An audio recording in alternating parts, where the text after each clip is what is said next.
When Barack Obama visits Cuba, some of the scenery may seem a little familiar. No, we are not in Washington, D.C. This is Havana's El Capitolio. And just like the United States Capitol building that it closely resembles, El Capitolio is getting a facelift.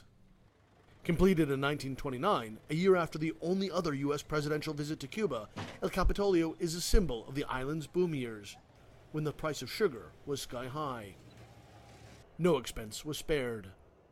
Long halls of marble, bronze elevators, a cupola even higher than Washington's. They made a building, she says, with all the resources they had in order to make an exceptional building. But that luxury and grandeur fell out of favor following the upheaval of the Cuban Revolution. After taking power in 1959, Fidel Castro broke with Cuba's past. His revolution intended to create a new society with new centers of power, and buildings like the Capitolio became synonymous with the waste and corruption of old Cuba. Soon, it fell into disrepair. Cuba's National Assembly relocated to this drab convention center.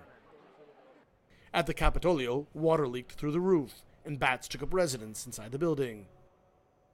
But 5 years ago, a team of Cuban government preservationists embarked on the painstaking effort to save El Capitolio. Slowly, decades of neglect were stripped away. When work began, they said, architects did not know Cuban President Raul Castro intended to move the island's National Assembly back to El Capitolio. It's a jewel, Castro said of the Capitolio in 2013. It's true that there was a time during the era of capitalism that's where all the bandits met, but not any longer now that it's ours. Architects would have to add modern conveniences like air conditioning, security systems, and internet for the lawmakers without altering the building's appearance. We've had problems we didn't expect, she says, and in the moment we had to search for the solution. But that makes it interesting. If not, we Cubans say, it wouldn't be fun. The restoration team said they were instructed to maintain the historical integrity of El Capitolio, even the outdated seals from the defunct Cuban Republic, and the chamber where debates will be held, although it only has a third of the seats needed for the over 600 members of the current National Assembly.